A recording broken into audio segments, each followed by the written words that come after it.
Astaghfirullah. Assalamualaikum warahmatullahi wabarakatuh.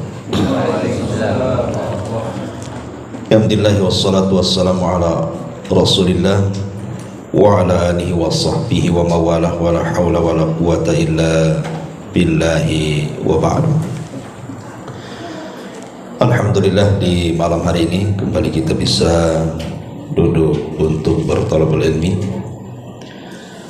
Dan malam ini kita masuk pada hukum-hukum seputar kurban atau fikih kurban.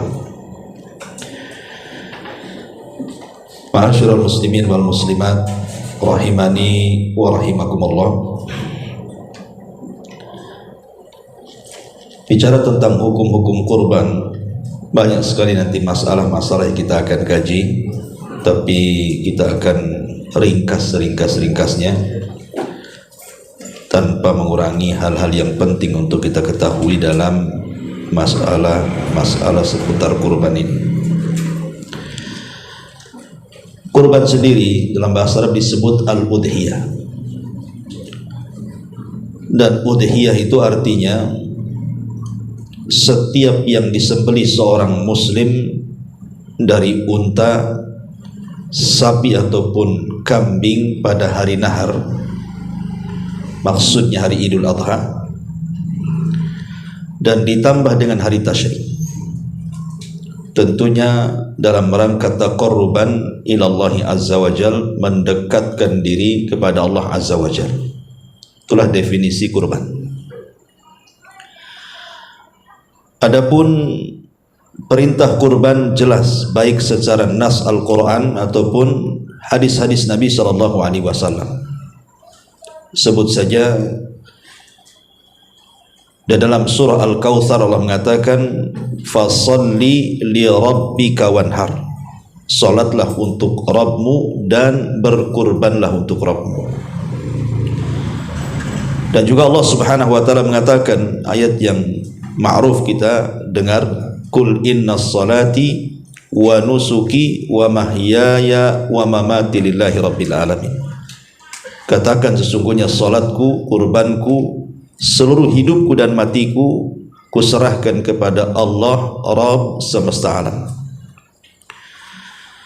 Adapun dalam hadis Nabi SAW tertera dalam Sahih Bukhari dan Muslim dari hadis Anas bin Malik radhiyallahu an, di mana Nabi sallallahu alaihi wasallam dhahan Nabi sallallahu alaihi wasallam bi kabsaini amlahaini dzabahahuma biyadihi wa samma wa kabbar wa wada'a rijlahu ala sifahihima.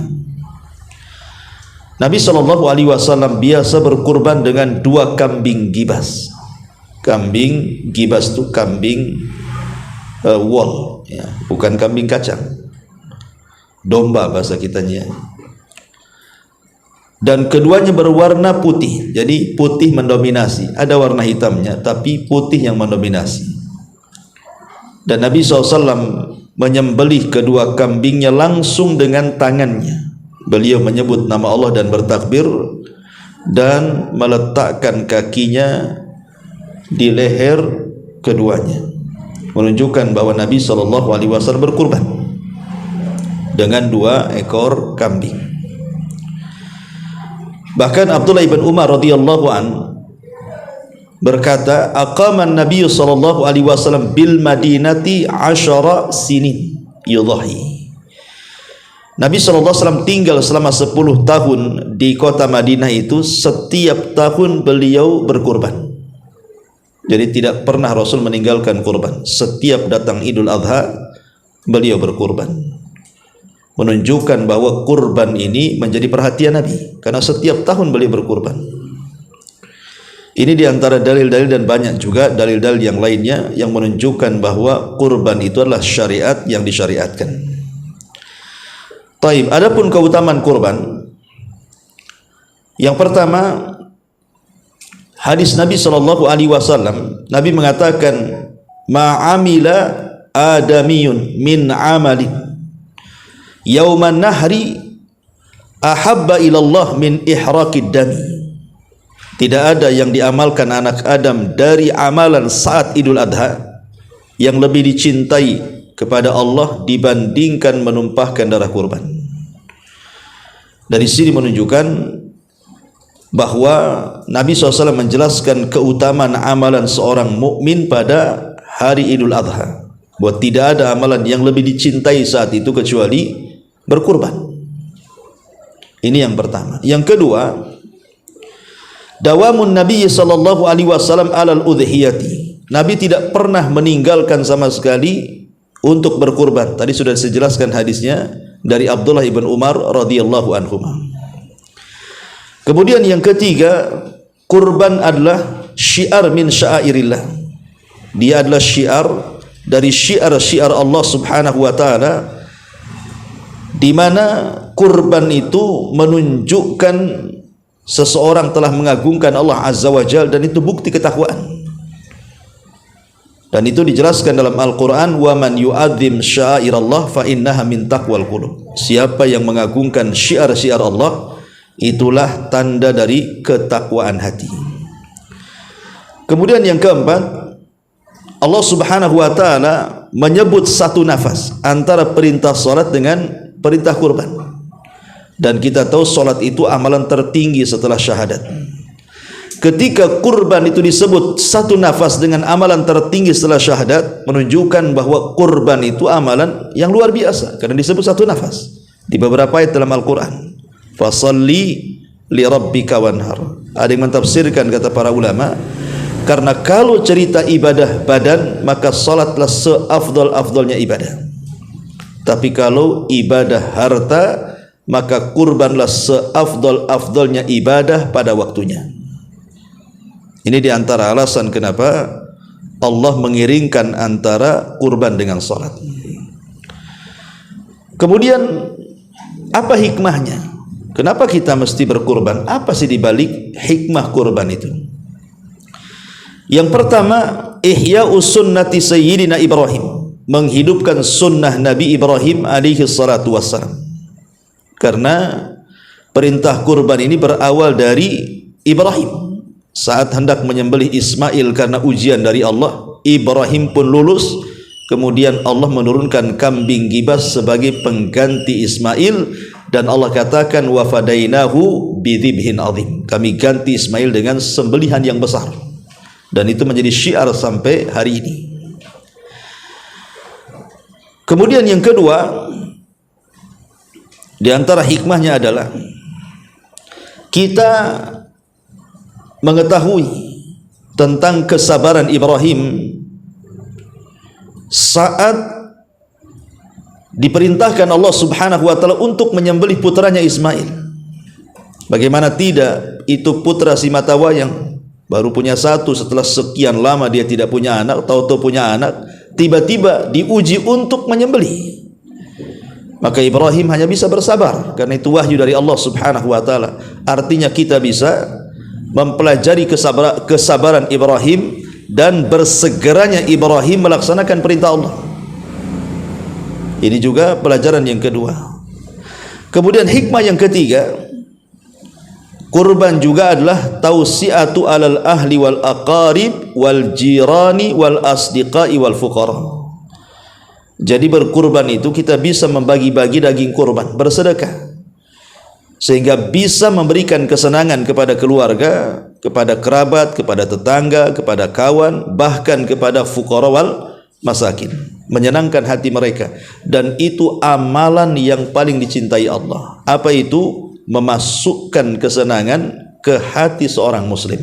Kata Rasul, sururun tudkhiluhu ala qalbi muslim. Anda memasukkan kesenangan kepada hati seorang muslim itu adalah ahabbul a'mal ilallah, seutama-utama amalan yang paling dicintai di hadapan Allah Azza wa Jalla. Ini yang ketiga. Yang keempat, kurban juga dalam bentuk syukur. Kenapa demikian? Karena Allah Subhanahu wa taala sudah menundukkan binatang ternak kepada kita. Alhamdulillah, sampai hari ini di antara kita ada yang masih makan daging kambing. Mungkin habis ngaji ada juga yang nyate, ataupun makan daging unta, mungkin di Timur Tengah sana. Di sini susah pula cari unta. kemudian memakan daging sapi, sudah jelas kan itu ya. Artinya ketika kita bisa memakan bahimatul an'am, menunjukkan bahwa Allah tundukkan binatang-binatang tersebut kepada kita. Kalau seandainya Allah tidak tundukkan, tidak mungkin kita makan daging kambing, ikhwan. Mau nangkap kambing saja takut diseruduk, bagaimana menyembelihnya? Jadi dalam bentuk inilah maka Allah Subhanahu wa taala perintahkan kita untuk bersyukur. Allah katakan, kadzalika sakharnaha lakum la'allakum tashkurun. Begitulah kami tundukkan binatang-binatang ternak itu kepada kalian agar kalian bersyukur. Kemudian yang kelima, tadi sudah saya katakan bahwa kurban adalah syiar dari syiar-syiar Islam. Makanya karena dia syiar, jangan berkurban sendirian di tempat yang manusia tidak tahu. Jadi kurban itu harus di tempat yang manusia tahu, karena namanya syiar kan, harus tahu orang. Karena ini bagian daripada syiar, di mana syiar ini disyariatkan tentu dalam rangka mendekatkan diri kepada Allah Subhanahu wa taala dan dalam rangka mengijabah atas perintah Allah kepada kita. Dan yang terakhir, bahwa kurban adalah dalilun ala tasdiqil mutlak. Maksudnya dalil sebagai pembenaran secara mutlak keimanan seorang hamba kepada Allah Subhanahu wa taala. Karena ada orang yang belakangan mengkritik, lihat orang Islam itu, ya, mana akalnya katanya. Binatang tidak bersalah disembelih katanya. Binatang itu tidak bersalah, kenapa disembelih katanya? Ya. Kita katakan memang binatang tidak bersalah, tetapi binatang itu ciptaan Allah. Kita juga ciptaan Allah, yang memerintahkan untuk menyembelih binatang juga Allah, dalam rangka mendekatkan diri kepada Allah. Lalu salahnya di mana kan begitu? Maka kurban itu dalil tentang pembenaran iman seorang hamba kepada Allah Azza wa Jalla. Ini diantara hikmahnya. Kemudian hukumnya, hukum kurban itu apa? Jumhur ulama, mayoritas para ulama mengatakan kurban itu sunnah muakkad, sunnatun muakkadatun. Beda sunnah muakkadah. Kalau sunnah itu kadang Rasul melakukan, kadang Rasul meninggalkan, itu sunnah namanya. Tapi kalau sudah diembel-embeli kalimat muakkadah, berarti sunnah itu tidak pernah ditinggalkan Nabi. Semenjak disyariatkan kurban, Rasul tidak pernah meninggalkan kurban selama 10 tahun di kota Madinah.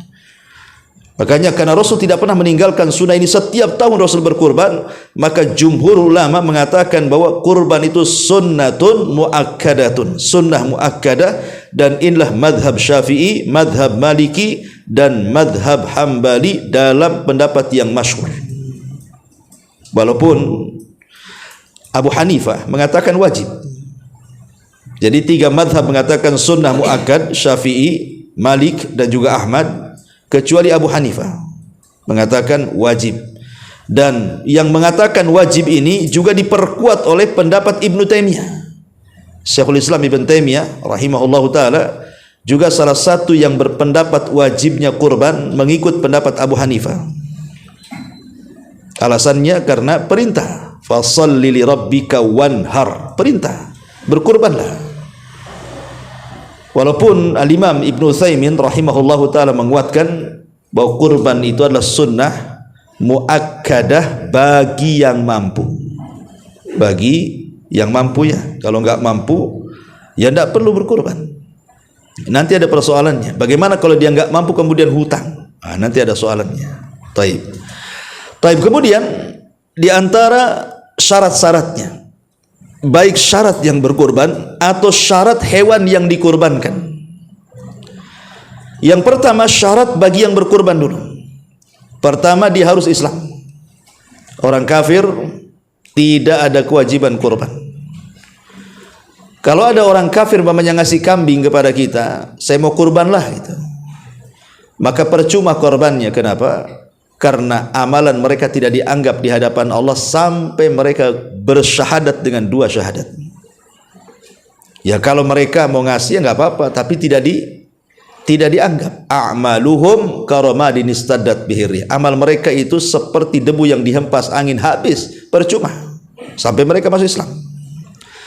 Yang kedua, al-aqlu, harus berakal. Karena seorang muslim yang dibebani syariat itu hanya muslim yang berakal. Adapun orang gila tidak wajib kurban. Orang gila tidak wajib kurban. Kemudian yang ketiga hurriyah, dia harus merdeka. Karena budak itu tidak wajib kurban, karena budak itu di bawah tekanan majikannya. Jadi dia harus muslim, berakal dan merdeka. Kemudian yang keempat al-qudratul maliyah, harus punya kemampuan secara harta. Di sini terjadi silang pendapat. Maksud kemampuan secara harta itu apa? Madhab Maliki mengatakan maksudnya kelebihan harta. Jadi setelah umpamanya antum melaksanakan kewajiban memberikan nafkah kepada keluarga, kemudian ada sisa harta. Lah kalau seandainya ada sisa harta itu tanpa kemudian mengurangi hak-hak nafkah yang antum berikan kepada keluarga, berarti antum sudah masuk kepada kategori berkurban karena ada harta lebih. Ya, ini dalam mazhab Maliki. Tetapi dalam mazhab yang lainnya, Hambali mengatakan tidak demikian. Dia mengatakan dalam mazhab Hambali tidak demikian. Pokoknya dia mengatakan man yastati al-husul ala thamanil udhiyati hatta lawistadana thamanaha. Kata mazhab Hambali, boleh seseorang itu berkurban asal dia punya harta untuk membeli hewan-hewan kurban, walaupun harus menghutang. Walaupun harus menghutang, dengan catatan dia bisa membayar hutang. Diperkirakan lah ya, dia bisa bayar hutang. Artinya dia punya uang simpanan, tapi uang itu dipegang orang. Sementara orang itu mungkin baru menyerahkan setelah kurban, setelah hari tasyrik umpamanya, kan selesai itu kurban. Nah, berarti boleh kita ngutang karena sudah ada uangnya, tapi di tangan orang tuh. Ya, boleh kita beli kurban yang jelas ada niat untuk membayarnya. Dalam mazhab Hambali dibolehkan seperti itu. Tapi kalau seandainya sudah tidak punya kelebihan harta, kemudian dia pun kalaupun ngutang kemudian tidak punya harta yang kira-kira akan dibayarkan, maka jangan berkurban. Itu namanya membebani diri sesuatu yang tidak ada kemampuan. Itu bonek namanya, bondo nekat ya.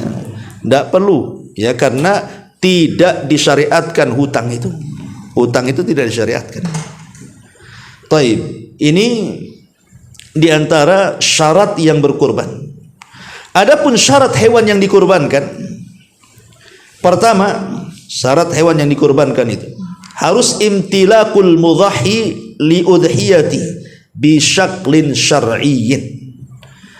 Hewan kurban yang antum punya itu, entah kambing, entah sapi, entah unta, betul-betul antum mendapatkannya secara syar'i. Memang antum punya uang halal kemudian antum membeli, bukan antum mencuri.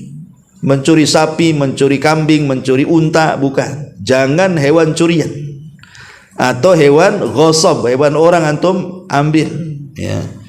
Jadi harus betul-betul mendapatkan hewan itu secara syar'i, bukan hewan curian.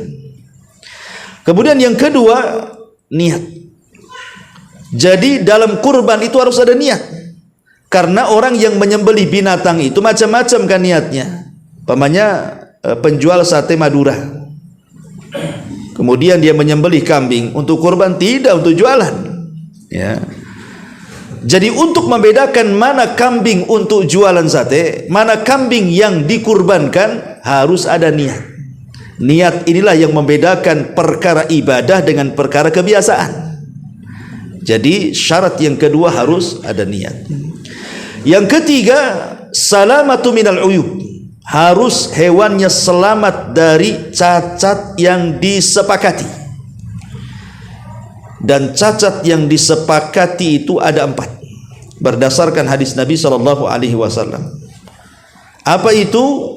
Yang pertama, tidak boleh a'war, al-bayyin awaruha. Pertama, tidak boleh buta sebelah dan jelas butanya. Yang kedua, arja, al-bayyin arajuha. Tidak boleh pincang dan jelas pincangnya.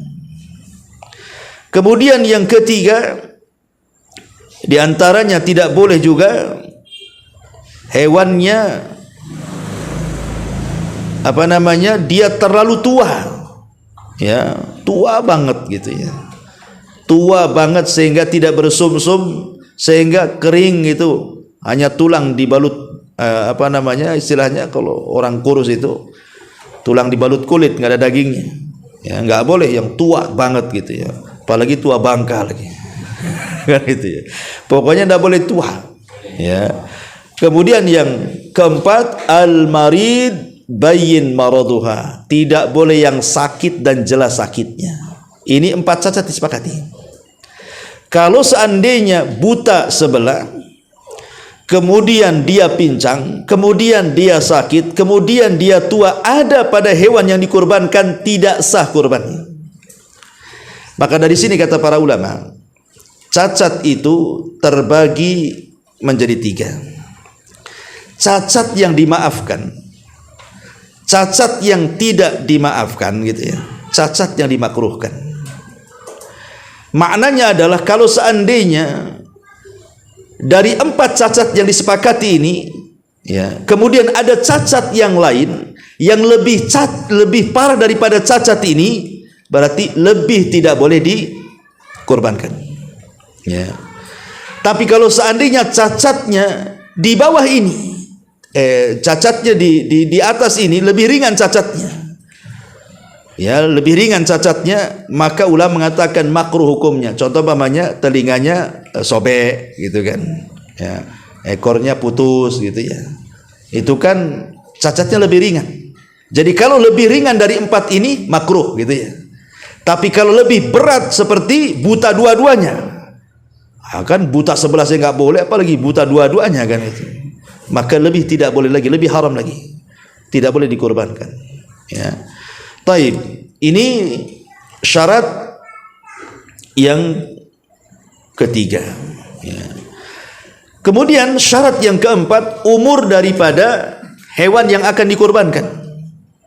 Umur hewan yang akan dikorbankan itu juga menjadi catatan, ya. Tidak boleh kemudian kambing kacang yang kurang usianya 1 tahun dikorbankan. Minimalnya kambing kacang 1 tahun. Tapi kalau kambing domba minimalnya 6 bulan. Kurang dari 6 bulan tidak boleh. Kalau sapi minimalnya 2 tahun. Sapi minimalnya 2 tahun. Dan kalau unta minimalnya 5 tahun.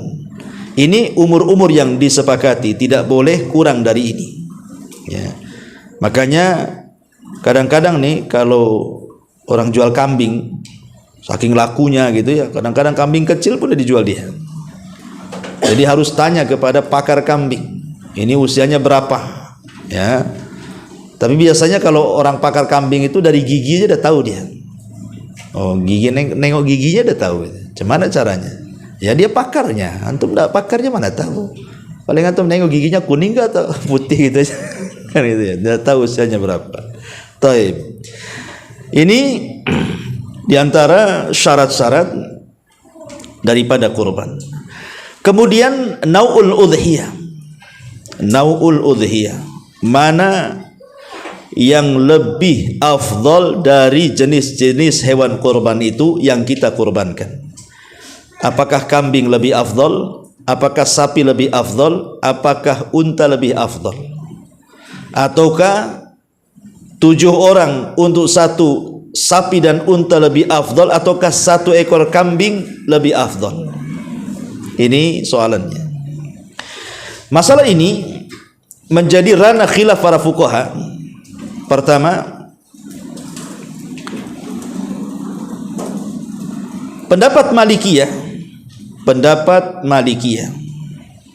anna afdhala anwa'il adhahi adh-dha'nu. Ulama Malikiyah, pengikut mazhab Imam Malik, mengatakan bahwa berkurban dengan kambing domba itu jauh lebih baik dibandingkan sapi dan unta. Alasannya, karena Nabi SAW selama 10 tahun berkurban itu hanya dengan kambing.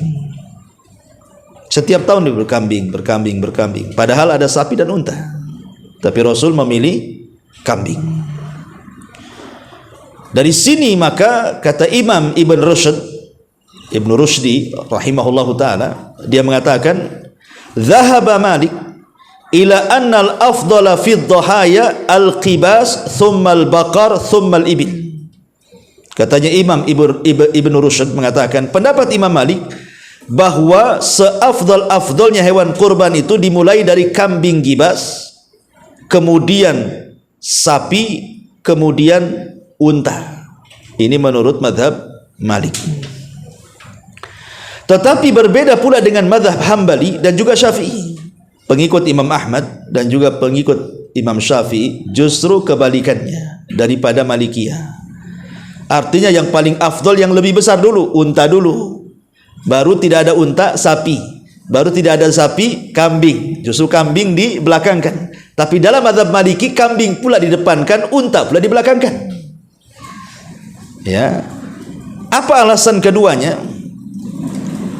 Kata Imam Ibn Rushd ketika menceritakan tentang sababul khilaf, tentang sebab khilafnya bainal fuqaha ini, di antara ahli fikih ini, kenapa madhab Maliki lebih cenderung kambing itu lebih afdal, kenapa pula madhab Hambali dan Syafi'i mengatakan unta pula lebih afdal? Maka mereka mengatakan, atau kata Imam Ibn Rushd mengatakan, wasababu ikhtilafihim mu'aradatul qiyas li dalilil fi'li. Karena madhab Malik itu menolak kias, menolak adanya kias, dan berdalil dengan perbuatan Nabi. Nabi tidak pernah berkurban selain dengan kambing, makanya kambing lebih afdal. Berbeda pula dengan Hambali dan Syafi'i, mereka berdalil dengan kias. Berdalil dengan kias, maksudnya kita tahu bahwa kurban itu artinya mendekatkan diri dengan binatang, mendekatkan diri kepada Allah dengan menyembelih binatang. Dan di dalam kurban itu kan ada bentuk hadiah, bisa disedekahkan dan bisa dihadiahkan. Sesuatu yang disedekahkan dan dihadiahkan itu semakin banyak menghadiahkan, semakin baik kan? Ya, semakin besar yang dihadiahkan semakin baik. Sementara kambing dengan unta besar mana? Besar unta. Tentu dagingnya lebih banyak lagi dibandingkan kambing, kan begitu. Makanya unta lebih utama dibandingkan kambing.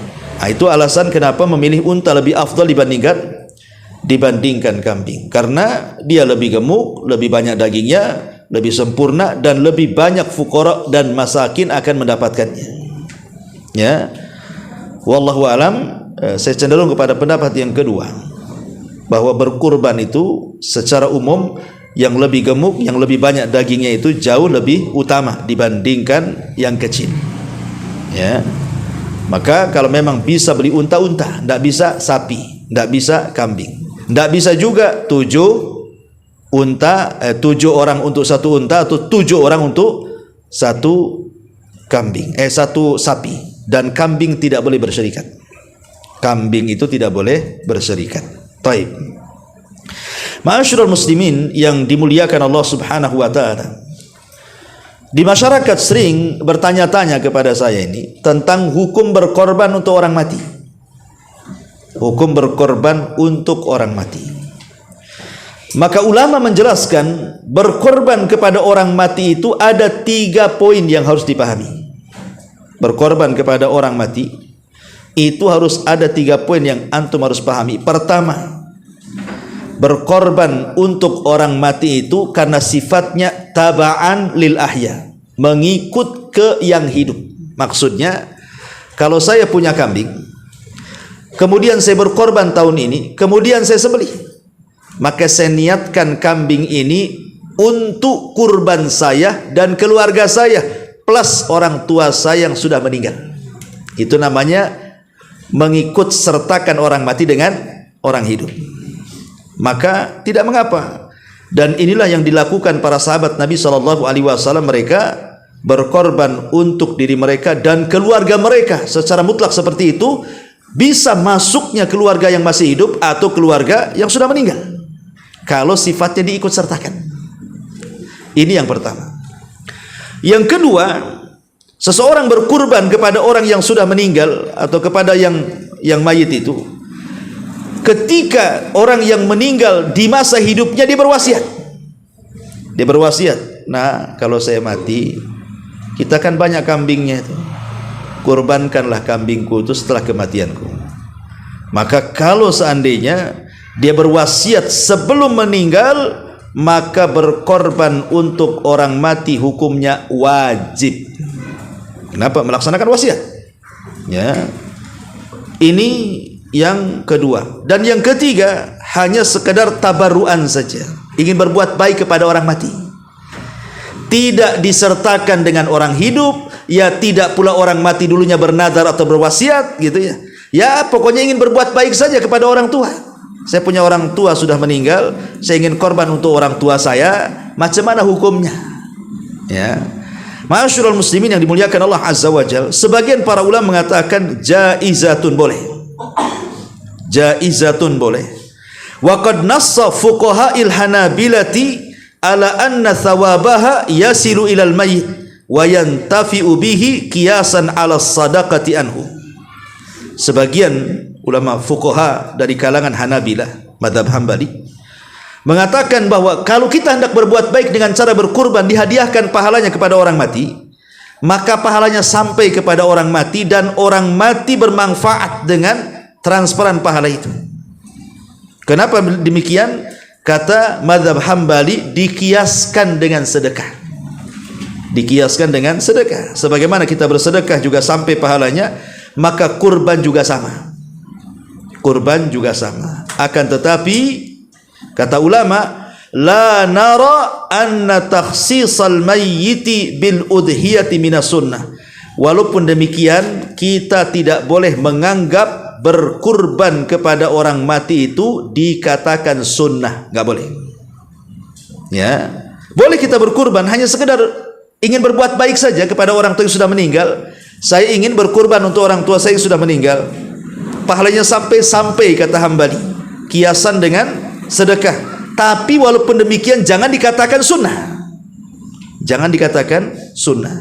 Ya hanya ingin berbuat baik saja, gitu maksudnya. Ya. Karena Nabi SAW tidak pernah berkurban untuk salah satu keluarga yang sudah meninggal. Khadijah meninggal duluan, Rasul tidak pernah berkurban untuk Khadijah kan. Padahal itu istri tercintanya tuh. Ya. Tidak pula berkorban kepada anak-anak yang sudah meninggal. Seperti Ruqayyah, Ummu Kulthum, Zainab itu kan meninggal duluan. Tapi tidak berkorban juga untuk mereka yang sudah meninggal. Makanya kemudian sebagian para ulama di antaranya mazhab Syafi'i dan yang dipilih oleh Imam Ibnu Utsaimin, ya, bahwa tidak disyariatkan berkurban untuk orang mati secara khusus. Dan Malikiyah mengatakan makruh. Kenapa? Walaisa lil insan illa ma sa'a. Karena manusia itu tidak membawa pahala kecuali yang diusahakan saja. Ya. Ma'asyiral muslimin yang dimuliakan Allah Subhanahu wa taala. Adapun kalau seandainya bentuk kurbannya itu karena sebuah nazar. Kalau ibu saya sembuh tahun ini, saya pengen kurban. Walaupun nazar seperti ini tidak boleh. Ya ini namanya nazar barter. Nazar seperti ini tidak dilakukan kecuali orang bakhil. Kalau orang nggak bakhil nggak perlu ngomong gitu. Itu kalau orang bakhil yang ngomong gitu itu. Kalau ibu saya sembuh, saya kurban. Berarti kalau tak sembuh tak kurban, nah, kan bakhil jadinya kan. Ya anggaplah dia bernazar seperti itu. Ya Allah, kalau ibu saya sembuh, orang tua saya sembuh, anak saya lulus, saya juga sembuh, saya akan berkurban tahun ini. Allah takdirkan sembuh betul. Ya, maka dia harus melaksanakan nazarnya. Kenapa? Karena nazarnya dalam rangka ketaatan. Kecuali kalau nazarnya ada kemaksiatan. Aku ingin berkorban di kuburan wali fulan, nah itu lain lagi. Tidak ada unsur syiriknya. Tapi kalau ingin berkurban di Idul Adha, itu sebuah hal yang disyariatkan. Maka masuk dalam hadis Nabi SAW, man nadhara an yuti Allah falyuti'hu wa man nadhara an ya'siyahu fala ya'si. Siapa yang bernazar ingin mentaati Allah, lakukan. Siapa yang bernazar untuk bermaksiat kepada Allah, jangan dilakukan. Ya. Taib, ma'asyiral muslimin yang dimuliakan Allah Subhanahu wa taala. Sekarang masuk pada waktu penyembelihan. Kapan kita ini menyembelih kurban? Ada dua waktu tidak boleh Anda menyembelih kurban. Pertama, tidak boleh menyembelih kurban sebelum terbit fajar di hari Idul Adha. Berarti kalau sebelum terbit fajar berarti subuh-subuh lah antum sudah sembelih itu.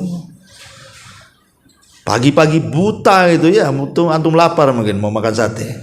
Sebelum subuh sudah disembelih, maka tidak sah kurbannya. Yang kedua, tidak boleh berkurban sebelum sholat Id. Tidak boleh kurban sebelum sholat Id. Tidak boleh kurban sebelum terbit fajar dan tidak boleh berkurban sebelum sholat Id. Kenapa? Karena ada hadis dari Bara bin Azib radhiyallahu an. Dia mengatakan Nabi bersabda dan beliau sedang berkhutbah. Salah satu bunyi khutbahnya adalah inna awwala ma nabda min yaumina hadza an nusalliya thumma narji'a fananhara faman fa'ala hadza faqad asaba sunnatana wa man nahara fa innama huwa lahmun yuqaddimuhu li ahli laisa minan nusuki fi syai'in. Kata Nabi SAW, sesungguhnya awal yang kita lakukan hari ini, maksudnya Idul Adha, adalah kita sholat dulu. Berarti sholat dulu, sholat Id dulu. Baru setelah itu kata Rasul, kita kembali. Kemudian kita sembelih unta kita. Maka barang siapa yang melakukan seperti ini, maka dia telah mencocoki sunnahku. Tapi kalau dia tidak melakukannya, berarti hewan itu hanya sekedar daging yang dimakan untuk keluarganya saja, dan itu bukan sedekah, bukan kurban, hanya sedekah saja. Ya, dari sini menunjukkan bahwa kurban itu dilakukan setelah pelaksanaan sholat. Bagi yang melaksanakan sholat, tapi bagi yang ada di hutan, umpamanya antum sedang kerja di hutan, jadi polisi perhutani sana, ya, kalau lagi di hutan ada 3-4 orang, tak ada yang bisa pula sholat di sana karena mencar-mencar jaga.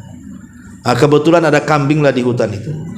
Gimana cara menentukan waktu penyembelihannya?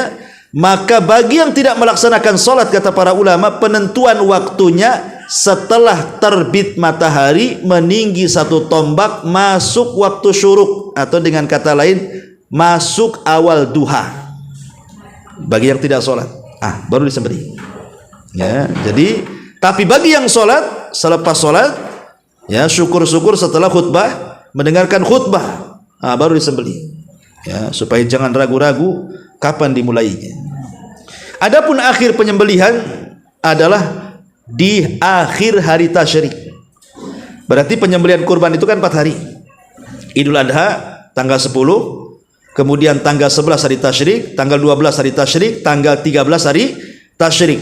Berarti tanggal 13 atau hari ketiga hari tasyrik sebelum terbenam matahari masih boleh berkurban. Kalau sudah terbenam berarti sudah tidak ada lagi syariat kurban.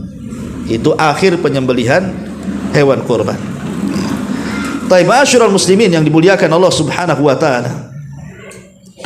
Bagaimana hukum menyembelih kurban di malam hari? Karena antum sibuk kerja di siang hari.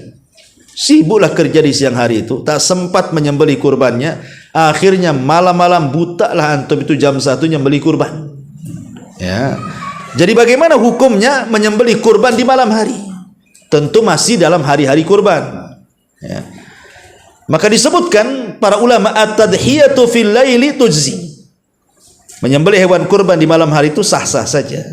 Dan ini adalah pendapat jumhur Hanafiyah, mazhab Hanafi, wasyafi'i dan juga mazhab Syafi'i. Dan juga salah satu daripada mazhab Hambali. 3 mazhab membolehkan. Tapi kalau bicara afdol-afdolan, ya afdol siang. Ya, karena malam itu kan siapa yang nonton? Kalau siang kan banyak penontonnya, kan itu kan syiar. Ya. Taib, ma'asyiral muslimin yang dimuliakan Allah Azza wa Jal. Dalilnya umum, tentu yang membolehkan menyembelih di malam hari itu ya dalilnya umum. Ya, karena seperti contoh kullu ayyamit tasyrik dzabhun, setiap hari tasyrik itu penyembelihan, berarti mencakup siang dan malam gitu ya. Tapi dalil khusus ya nggak ada. Rasul tidak pernah diceritakan menyembelih kurban di malam hari. Nah, tapi ikhwatu fillah muliakan Allah Azza wa Jalla, seutama-utama orang yang berkorban itu setelah sholat id adalah segera disembelih. Walaupun di sini ada pilihan kan, ada 4 hari orang itu boleh berkorban kan, tanggal 10, 11, 12, 13. Tapi seutama-utamanya adalah al-mubadaratu ila at-tadhiyah, bersegera sembelih hewan kita.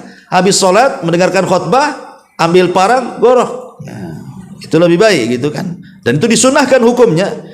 Ya, disunahkan hukumnya berdasarkan madhab Hanafi, madhab Maliki, madhab Syafi'i dan madhab Hambali. 4 madhab mengatakan sunnah hukumnya al-mubadaratu fi dzabhil udhiyati, bersegera menyembelih hewan kurbannya.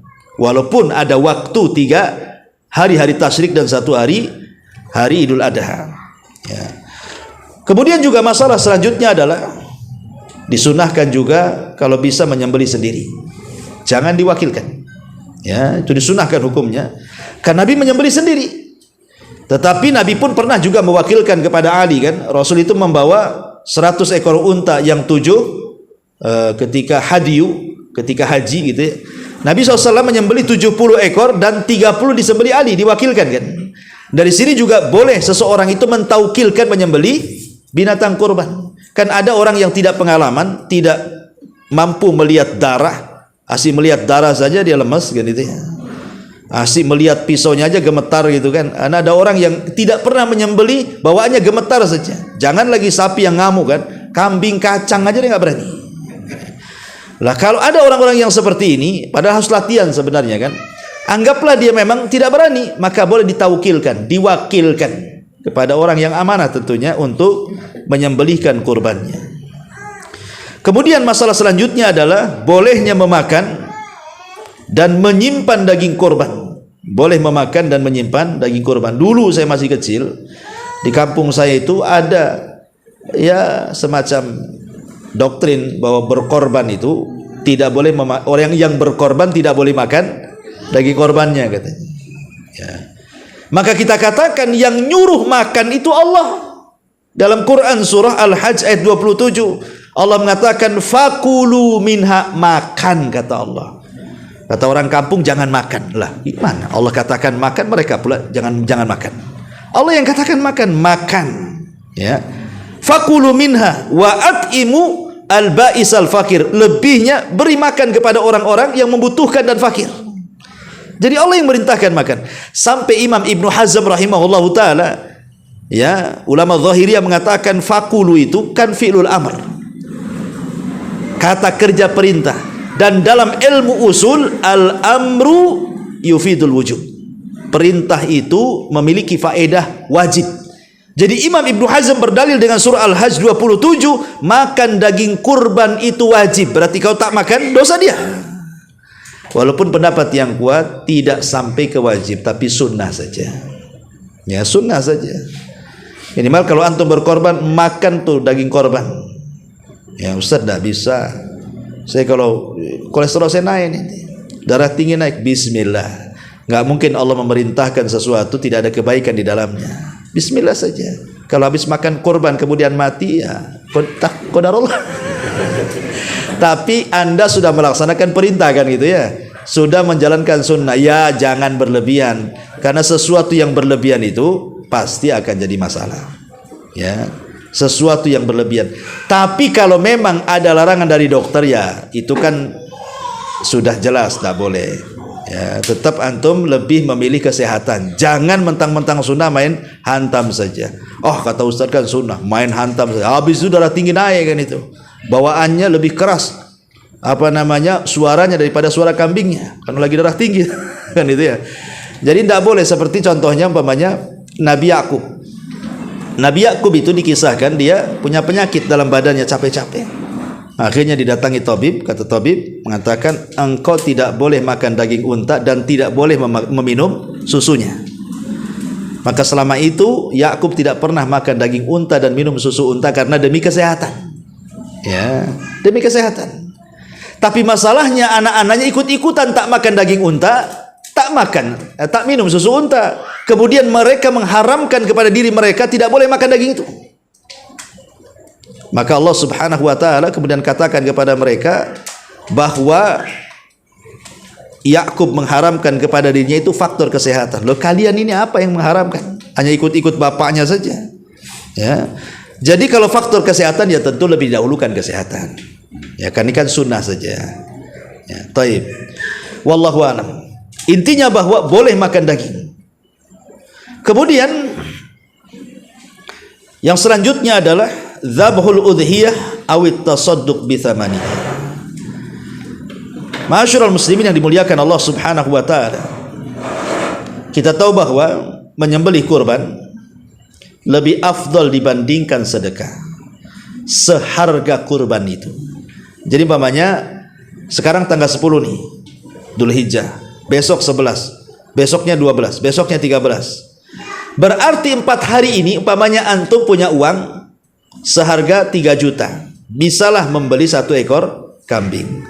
Tapi satu sisi nih mungkin ada yang lain yang perlu disedekahkan. Mungkin ada orang yang berhajat untuk disedekahkan. Ya, entah membangun pesantren, entah membangun masjid, entah membangun apa. Pokoknya ada hal-hal yang harus disedekahkan. Maka di sini para ulama mengatakan mana yang lebih utama? Ya, yang 3 juta yang antum miliki itu dibelikan kambing ataukah bersedekah ke masjid? Di waktu ketika disyariatkan berkurban tanggal 10, 11, 12 dan 13. Maka ulama mengatakan berkurban lebih baik dibandingkan sedekah seharga kurban.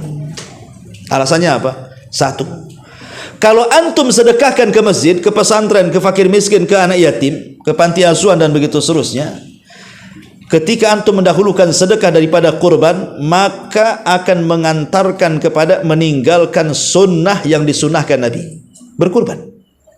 Ya, kan jadi tidak jadi kurbannya kan? Karena sedekahkan ke tempat lain.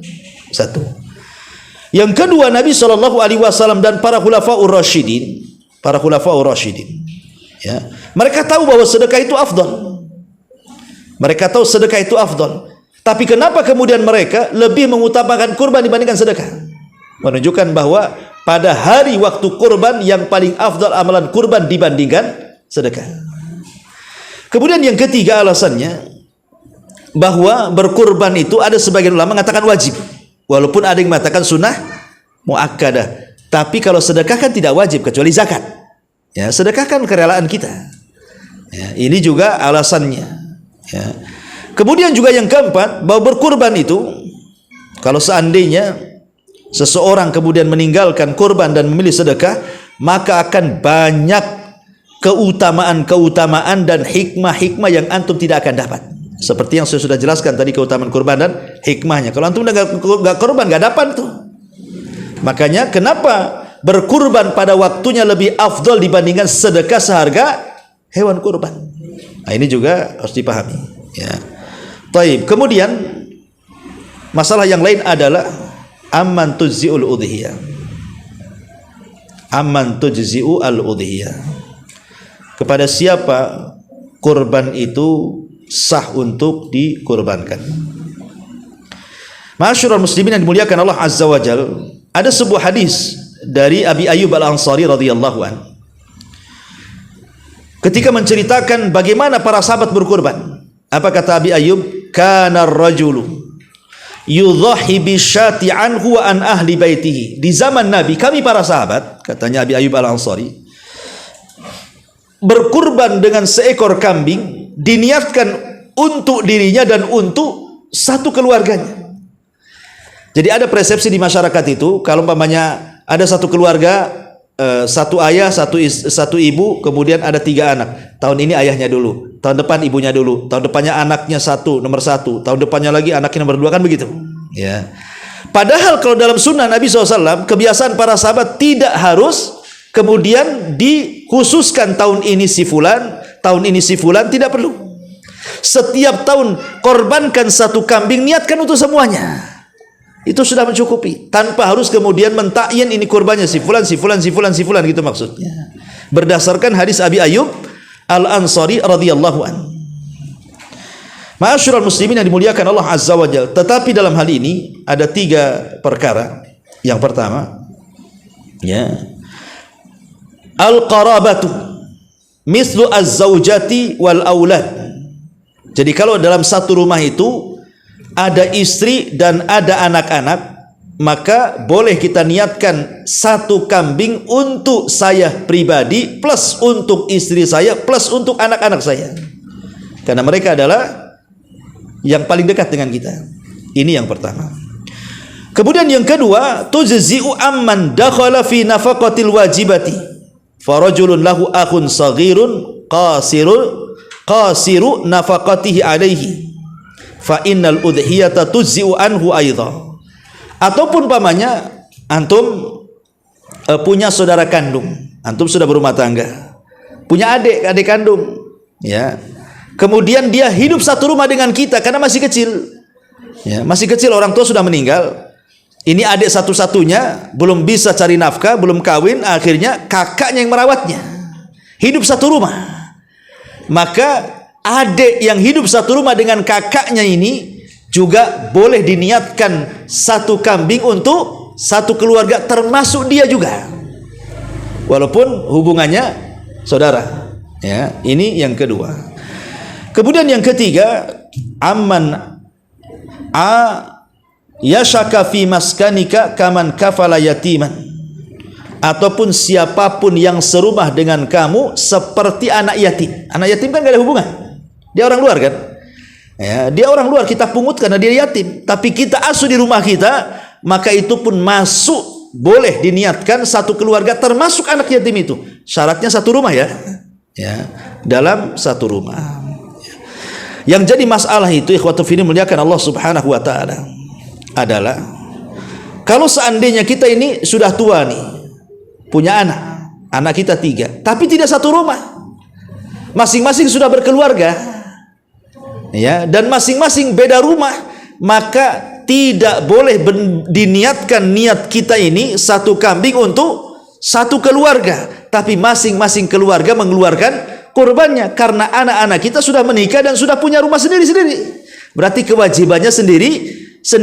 Jadi yang dimaksud di sini adalah kalau tergabung dalam satu rumah, syaratnya juga belum berkeluarga.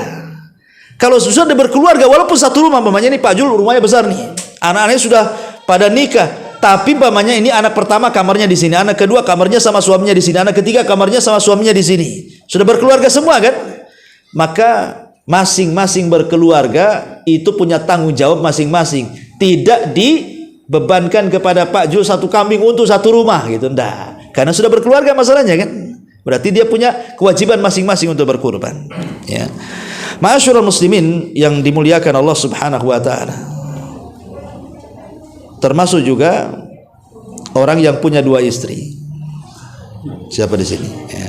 Jadi kalau seandainya rajulun mutazawwij bi zaujatainil ula indahu wal ukhra inda ahliha hal yulzimu udhiyatan am udhiyataini. Di sini ada soalan kepada Syekh Utsaimin rahimahullah. Seorang laki-laki punya 2 istri. Yang satu tinggal bersamanya, yang satu pula tinggal dengan mertuanya. Kalau saya berkorban dengan satu kambing, bolehkah saya ini diniatkan kepada istri yang pertama dan yang kedua? Bisa dipahami? Maka Syekh Utsaimin rahimahullah mengatakan, al-udhiyatu fil baiti alladhi huwa fihi taqfi li'annaha min ahlihi wa in kanat hiya inda ahliha. Ya, tapi Syekh Utsaimin mengatakan kalau gambarnya seperti ini, walaupun pisah rumah, ini kan pisah rumah nih kan, yang satu sama dia, yang satu sama keluarganya. Kata Syekh Utsaimin, cukup satu kambing diniatkan untuk 2 istrinya, karena istri keduanya walaupun hidup sama mertuanya termasuk keluarga dia. Nah, kalau khusus ini boleh satu kambing walaupun beda rumah, kata Syekh Utsaimin rahimahullah dalam kitabnya Majmu' al-Fatawa. Ya. Taib, ma'asyiral muslimin yang dimuliakan Allah azza wajalla, kita masuk pada pembagian hewan kurban. Pembagian hewan kurban, Syekh Utsaimin ditanya bahwa pembagian hewan kurban itu dibagi menjadi 3 pembagian. Pertama, dimakan. Yang kedua, disedekahkan. Yang ketiga, dihadiahkan. Dimakan, disedekahkan, dihadiahkan. Berarti 1/3 untuk dimakan, 1/3 untuk disedekahkan, 1/3 untuk dihadiahkan. Adapun Kenapa kemudian mesti 3? Kata Syekh Utsaimin mengatakan, al-awwal at-tamattu bi ni'matillahi azza wajalla, dalam rangka menikmati nikmat yang Allah anugerahkan kepada kita, makanya kita yang berkorban makan bersama keluarga dalam rangka bersyukur akan nikmat. Makanya kita makan sama-sama keluarga. Ini yang pertama. Yang kedua, raja'us tsawabillah. Yang kedua, bukan hanya menikmati nikmat yang Allah anugerahkan, tapi kita pun ingin berpahala. Dengan cara apa? Sedekahkan sepertiganya. Ya, selain kita mensyukuri nikmat, kita pun ingin punya pahala dalam korban. Dengan cara apa? Sedekahkan sepertiganya. Kemudian yang ketiga, bukan hanya dapat pahala, kita pun ingin menebar kasih sayang di tengah-tengah manusia. Bukan hanya kepada orang muslim, hatta orang kafir sekalipun. Maka di situ ada syariat hadiah. Boleh dihadiahkan, karena hadiah itu tidak mesti kepada orang mukmin, orang kafir pun boleh dikasih hadiah. Maka boleh kita menghadiahkan sepertiga daging kurban kepada orang yang di luar daripada Islam, menebar kasih sayang. Ya, minimalnya walaupun mereka tidak masuk ke agama kita, tapi tidak mencela agama kita dan justru memujinya. Oh, orang muslim itu baik, masya Allah, kalau datang kurban adalah daging sampai. Ya, tapi yang sebelah itu bakhil tuh, tidak pernah ngasih itu. Ini kan bahaya tuh. Gitu ya. Taib, ma'asyiral muslimin yang dimuliakan Allah azza wajalla, itu diantara hikmah kenapa kurban itu kemudian dibagi 3. Taib. Kemudian mengirim qimatul adhahi ila biladil islamiyah. Umpamanya kita ingin berkorban di kampung, kita kirim uangnya. Ya, saya mau nggak korban di Batam lah, saya ingin korban di Padang, saya ingin korban di Jawa, saya ingin korban di Medan, saya ingin korban di Alor sana. Ya, macam mana ini? Maka dijelaskan ya tentang masalah ini. Sebenarnya asal kurban itu adalah berkurban di daerah yang ia tinggal dan mencari nafkah di situ. Jadi kalau antum mencari nafkah di Batam, tinggal di Batam, maka disyariatkan kurban di Batam. Itu asalnya, hukum asalnya. Kenapa alasannya? 1, karena tampak syiar-syiar Allah di negeri Islam. Sebab kalau manusia kemudian mengirim kurban ke tempat-tempat lain, nanti di daerahnya tidak tampak syiarnya, yang tampak daerah lain pula, kan itu. Ini 1. Kemudian yang kedua, disyariatkan dalam penyembelihan yang sudah saya jelaskan di atas, bahwa disunnahkan menyembelih dengan tangannya sendiri yang berkorban. Lah kalau kemudian dikirim ke kampung, cemana antum nyembelihnya? Yang ada kepalanya sudah sampai pula lewat Facebook, lewat WA. Nih nampak kepalanya nih, kan? Udah lepas dari badannya. Lah siapa yang nyembelih itu? Padahal disunahkan nyembelih sendiri, kan? Berarti luputlah antum tidak bisa menyembelih sendiri, kan? Otomatis yang menyembelih orang lain. Ya, diwakilkan, kan itu. Kemudian yang ketiga juga, antum tidak bisa beribadah kepada Allah azza wajalla saat menyembelih kurban dengan cara menyebut nama Allah, bertakbir dan meniatkan kurban ini untuk Allah. Karena yang menyebut nama Allah, bertakbir dan meniatkan kurban bukan antum, tapi yang menyembelih di kampung sana, kan itu. Luput antum ta'abud, beribadah kepada Allah subhanahu wa ta'ala. Ya. Kemudian juga beribadah dengan cara memakan dagingnya dan juga memberi tetangga-tetangganya, dan fuqara di sekitarnya nggak dapat. Ya, tapi yang dapat orang kampungnya, kan. Jadi banyak luput. Kecuali kata para ulama, bolehnya kita mengirim kurban ini kalau memang inda al-hajah. Boleh jadi mungkin daerah itu baru diterjang tsunami, diterjang gempa, diterjang musibah gitu ya, sehingga kemudian mereka mengungsi, kelaparan di mana-mana. Itu lain lagi, karena ada hajat di situ. Nah, terkadang dikirim ke daerah-daerah tersebut jauh lebih afdal dibandingkan kurban di tempat kita. Karena boleh jadi mereka ada yang kelaparan, ya, ada yang kekurangan gizi, ada yang banyak penyakit dan begitu seterusnya. Maka dalam kondisi seperti ini ya tentu boleh-boleh saja kita dikirim ke tempat lain. Taib. Adapun adab-adab kurban yang harus antum pahami berdasarkan sunnah yang sahih. Yang pertama, saat menyembelih membaca basmalah, kemudian bertakbir, Bismillahi Allahu Akbar. Ya. Kemudian yang kedua, at-tarafuq inda dzabil udhiyati. Ingat, hendaklah lembut ketika bermuamalah dengan hewan kurbannya. Ya, jangan main langsung diusap dulu gitu.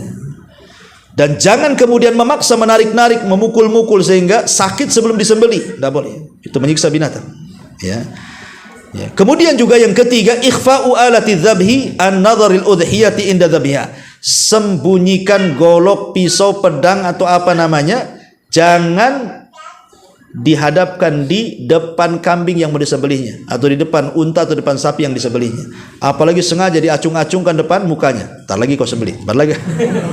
Antum ini nakut-nakuti kambing namanya. Ya. Ini yang ketiga. Yang keempat, juga tidak boleh menyembelih di depan hewan yang akan disembelih lainnya. Ya, enggak boleh. Jadi sembunyikan yang lainnya itu.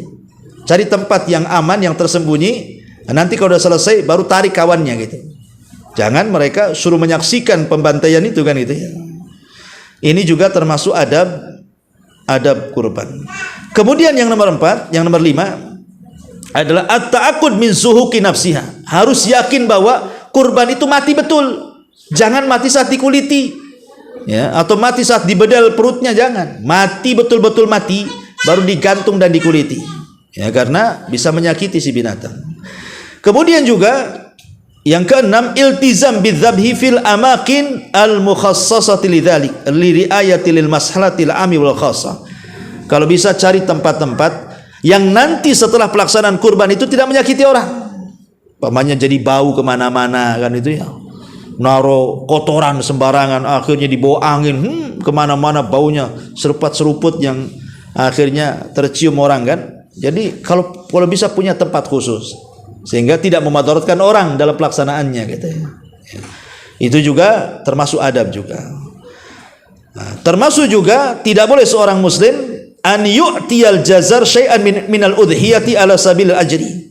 Tidak boleh seorang muslim memberi imbalan kepada tukang sembelihan kalau dalam niat memberi upah.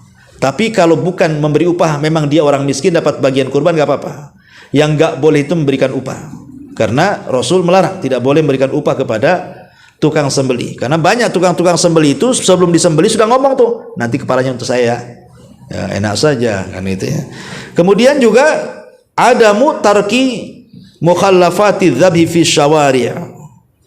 Tidak boleh kemudian menyembelih kurban itu di tempat-tempat umum seperti jalan-jalan, lapangan yang ya tadi sudah dijelaskan bisa menyakiti orang.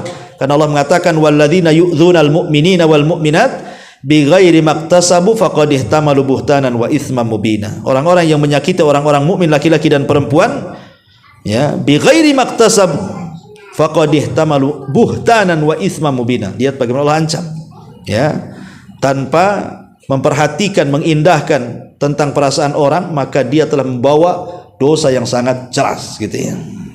Taib, ini adab saat menyembelih. Adapun adab bagi orangnya sendiri, bagi orang yang berkorban, satu, tidak boleh memotong kuku, tidak boleh memotong rambut, tidak boleh memotong bulu-bulu apapun di badan.